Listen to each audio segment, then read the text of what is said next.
बढ़ते हैं हमारी आज की कहानी की ओर। ये बात तब की होगी जब मैं बहुत छोटा हुआ करता था। हमारे घर में सबसे ज़्यादा पैसे दादाजी के पास हुआ करते थे। 2-3 बिजनेस थे जो दादाजी के नाम थे। दादाजी उसी से बहुत सारा पैसा कमाते थे और हमारे घर में सब में एक तरह से बांट देते थे। हमारे घर में दादाजी, दादी, मेरे 2 चाचा, मेरे पापा, मेरी मम्मी और मैं रहा करते थे। दादाजी तीनों भाइयों में बराबर पैसे बांट दिया करते थे, लेकिन वो ज़्यादा हिस्सा खुद ही जोड़कर कहीं संभाल कर रख लिया करते थे। दादाजी हमेशा ये कहा करते थे कि ये पैसे बाद में तुम्हारे काम आएंगे, मैं इसे संभाल कर रख लूँगा, तुम तो बहुत ज़्यादा खर्चा करते हो, तुम इन्हें ख़त्म कर दोगे। उस वक्त शायद हालात भी ऐसे ही थे कि मेरे पापा और मेरे दोनों चाचा बहुत ज़्यादा खर्चा किया करते थे, लेकिन दादाजी सबको समझाया करते थे कि पैसे जोड़ने चाहिए, लेकिन कोई दादाजी की बात नहीं माना करता था। लेकिन सबसे अजीब बात थी कि किसी को ये पता नहीं था कि दादाजी उन पैसों का क्या कर रहे थे।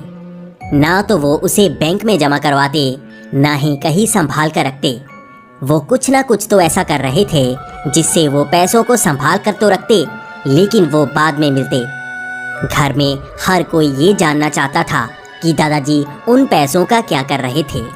उस वक्त मैं ये जान गया था कि पैसे जितने अच्छे होते हैं उतने बुरे भी। पैसों के कारण घर में कई बार लड़ाई हो जाती। पैसे घर में सबको लालची बनाते जा रहे थे। दादाजी को इस बात का एहसास था, इसीलिए वो सही हिस्सों में ही पैसों को बांटते और बाकी खुद संभाल कर कहीं रख लेते। घर में आए दिन इसी बात पर झगड़ा हो रहा था कि दादाजी इस तरह से पैसों को संभाल कर क्यों रख रहे हैं। क्यों दादाजी सबको सही तरह से पैसे नहीं देते ताकि सब अच्छी तरह से खर्चा कर सकें। दादाजी इस बात को सबको समझाते रहते, लेकिन आए दिन घर में झगड़ा होता ही रहता। धीरे धीरे अब दादाजी की सेहत बहुत ज़्यादा खराब होना शुरू हो गई थी। दादाजी तब भी किसी को नहीं बताते कि वो उन पैसों को कहाँ रख रहे हैं या उन पैसों का वो क्या कर रहे हैं। दादी भी बार बार दादाजी से ये जानना चाहती थी कि वो पैसों का क्या कर रहे हैं, क्योंकि चाचा जी और पापा दादी जी पर बहुत दबाव बनाते जा रहे थे, लेकिन दादाजी किसी को ये बता नहीं रहे थे। धीरे धीरे दादाजी की सेहत बहुत ज़्यादा खराब हो गई थी। वो अब ज़्यादातर समय पलंग पर रहते और अब उनके पास अपने बिजनेस को देखने की हिम्मत भी नहीं रहती। ऐसा 1 महीना हो चुका था और घर पर इसी बात को लड़ाई हो रही थी। घर में सब यही कह रहे थे कि काम खराब होता जा रहा है, दादाजी किसी को सब कुछ क्यों नहीं बताते।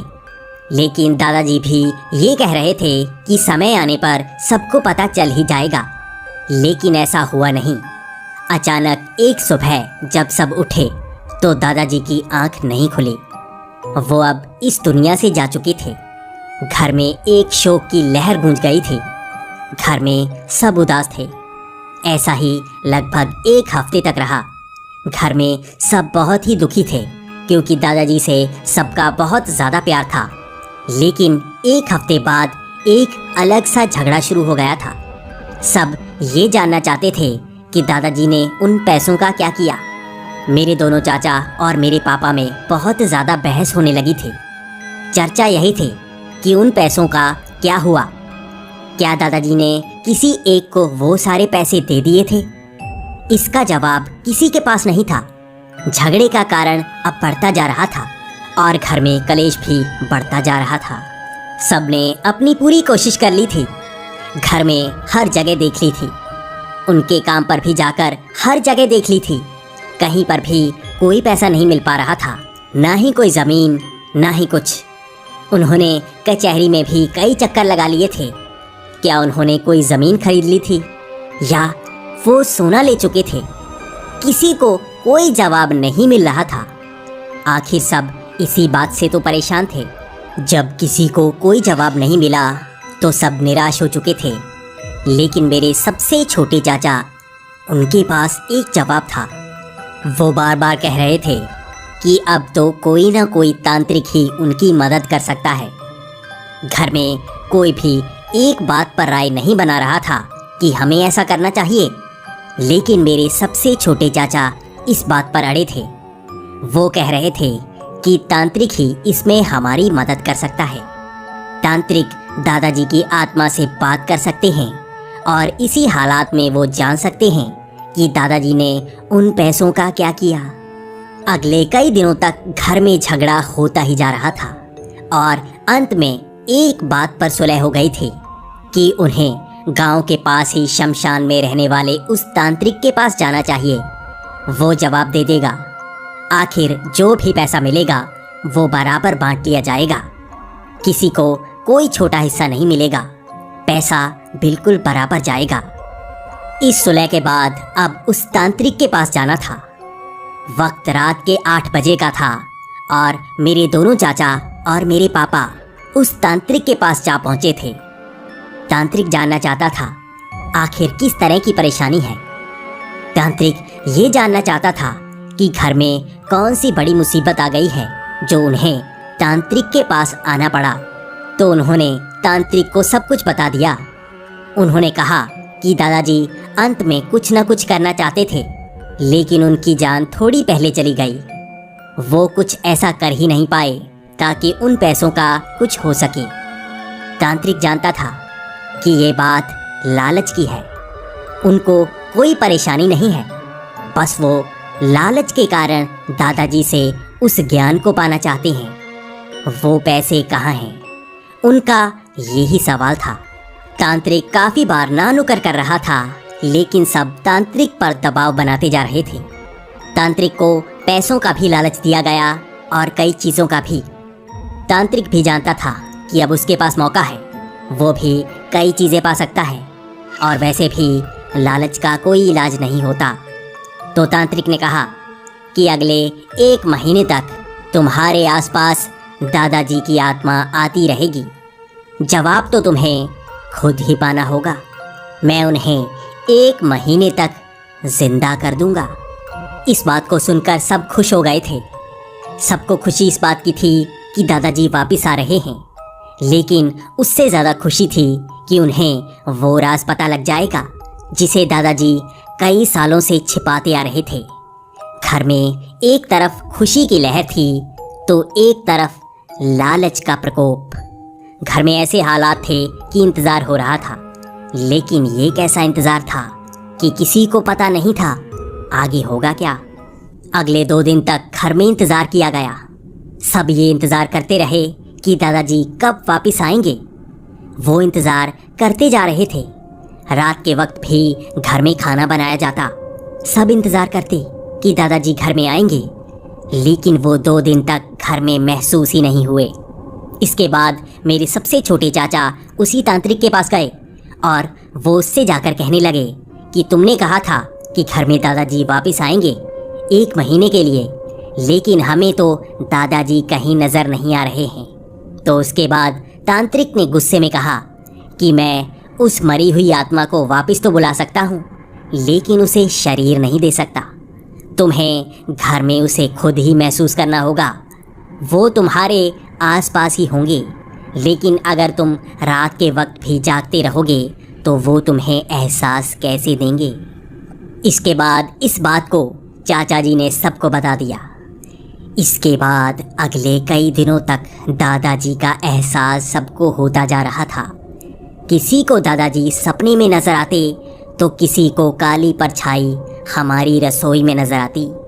कभी कभी दादाजी का चेहरा भी किसी को आईने में नजर आता। घर में एक तरफ दहशत का माहौल था तो एक तरफ इंतज़ार। कोई तो दादाजी से कुछ पता कर पाता। हर कोई घर में यही कहता कि मुझे बता दो वो पैसे कहाँ हैं, लेकिन घर में किसी को पता नहीं लग पाता। लेकिन अब धीरे धीरे हालात बदलते जा रहे थे। दादाजी का एहसास बढ़ता तो जा रहा था, लेकिन सबको लगने लगा था ये दादाजी नहीं हैं, क्योंकि सबको एक डरावना सा एहसास होता। मेरे दोनों चाचा और मेरे पिताजी बहुत ज़्यादा बीमार होने लगे थे। उनका जैसे खून सूखने लगा था। हर तरह के डॉक्टर को दिखाने के बाद भी किसी को इलाज नहीं मिल रहा था। उनके हालात धीरे धीरे बदतर होते जा रहे थे। ऐसे हालात थे कि इस उम्र में जैसे बुढ़ापा छाता जा रहा हो। मेरे दोनों चाचा की उम्र 30 से 40 साल की होगी और मेरे पिताजी की उम्र 40 से 45 साल के बीच। फिर भी वो बहुत ज़्यादा बीमार रहते। उन्हें अब पलंग से उठने में भी परेशानी होती जा रही थी। इसी तरह से 20 दिन गुजर चुके थे और अब दादाजी से मिलने की खुशी दहशत में बदल चुकी थी। घर में ऐसे हालात थे कि सब डरे डरे से रहते।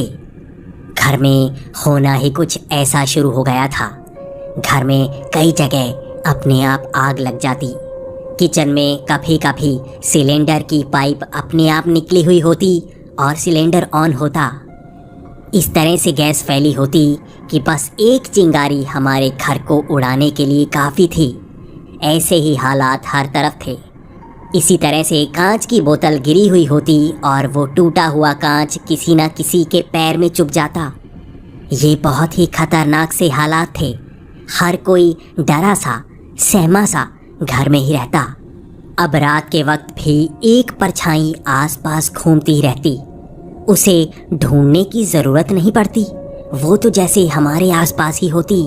और अब धीरे धीरे वो हमें जैसे छूने सी लगी थी। वो इस तरह से हमको एहसास देती कि सब डर जाते। घर में सबकी सेहत इतनी ज़्यादा ख़राब हो गई थी कि अब सब ने फैसला किया था कि उन पैसों का कुछ नहीं होगा। हमें तांत्रिक के पास जाकर दादाजी की आत्मा को वापस भेजना होगा। इस तरह मेरे दोनों चाचा और मेरे पिताजी तांत्रिक के पास गए और वो उससे कहने लगे कि इस आत्मा से हमें कोई मदद नहीं मिल रही है, इसे वापस भेजना ही होगा। तो तांत्रिक ने कहा कि जो आत्मा इस दुनिया में आ जाती है वो सही समय पर ही वापस जाती है। एक महीना सहना ही होगा। इसके बाद वो तांत्रिक वहीं अंधेरे में कहीं गायब सा हो गया। वो तांत्रिक 1 महीने तक नहीं मिला और घर में ऐसे हालात 1 महीने तक रहे। सबके हालात जान छुड़ाने वाले हो गए थे। हमें ऐसा लग रहा था कि ऐसे हालात अगले महीने तक चले तो शायद घर में कोई ना कोई और ज़रूर इस दुनिया से चला जाएगा। लेकिन किसी तरह से 1 महीना ख़त्म हुआ और जैसे हमारी जान छूटी थी। हम इतना जानते थे कि ये आत्मा दादाजी की ही है। वो हमारे आसपास ही थे। मैं भी उन्हें महसूस कर सकता था, लेकिन मेरे दोनों चाचा जी और मेरे पिताजी उन्हें ज़्यादा महसूस कर पा रहे थे और वो जैसे उनसे डरे डरे से रहते। 1 महीने बाद हमें जैसे वो परछाई दिखना बंद सी हो गई। जैसे सब कुछ खुद ब खुद सामान्य होना शुरू हो गया। सबकी सेहत ठीक होना शुरू हो गई। इसके बाद सब मिलकर उस तांत्रिक के पास गए तो उस तांत्रिक ने सब कुछ बताना शुरू किया। उसने कहा कि तुम्हारी आंखों पर लालच की पट्टी बंधी थी। तुम तो चाहते थे उस राज को जानना जो शायद तुम्हें कभी ना कभी पता लग ही जाएगा, लेकिन लालच के कारण तुम उसे अभी पाना चाहते थे। एक आत्मा को अगर बुलाना हो तो वो आती तो तुम्हारी मर्जी से है, लेकिन जाती अपनी मर्जी से है। तुम सब खुश नसीब हो कि उस आत्मा ने तुम्हें कोई ज़्यादा नुकसान नहीं पहुंचाया। जो आत्मा शरीर छोड़ देती है वो हमारे रिश्तेदार नहीं रहते, बल्कि वो प्रेत आत्मा होती है। प्रेत आत्मा हमेशा हमें नुकसान पहुंचा सकती है।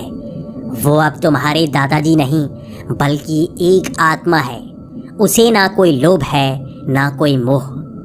1 महीना था तुम्हारे पास, अगर तुम कुछ पता कर पाते, लेकिन अच्छा हुआ तुमने अपनी जान बचा ली, वरना कुछ ना कुछ बुरा ज़रूर होता। तांत्रिक से इस तरह से बातें करके सब घर आ चुके थे। सब ये जान चुके थे कि अब हमें कभी उस राज का पता नहीं लगेगा और हम जानना भी नहीं चाहते थे। ऐसा राज जो एक और जान ले किसी को पता नहीं होना चाहिए। लेकिन 6 महीने बाद उस राज का सबको पता लग ही गया। दादाजी के पास ज़्यादा पैसे कभी थे ही नहीं। दादाजी के 3 कामों में 2 काम तो पहले ही बंद हो चुके थे। एक ही काम से जितने पैसे मिलते उन सबको दादाजी घर में 3 हिस्सों में बांटकर मेरे दोनों चाचा जी और मेरे पिताजी को दे देते थे। वो बस हमें एक भ्रम फैलाए रहते थे कि उनके पास बहुत पैसा है। वो जानते थे कि मेरे पिताजी और मेरे चाचा जी कितने लालची हैं। शायद इसी कारण वो झूठ बोलते ही रहते, जबकि उनके पास कोई पैसा नहीं था। 6 महीने बाद उनका वो तीसरा काम भी बंद हो गया था। तब घर में बहुत बुरे हालात थे। जो सबकी लालच की आंखें पैसों की तरफ देख रही थी, अब उसे खुद ही उन पैसों को पाना था, मेहनत करनी थी। लेकिन हमें इससे ज़्यादा बड़ा सबक ये मिला कि हमें मरी हुई आत्मा से किसी तरह की कोई नज़दीकी नहीं बढ़ानी चाहिए।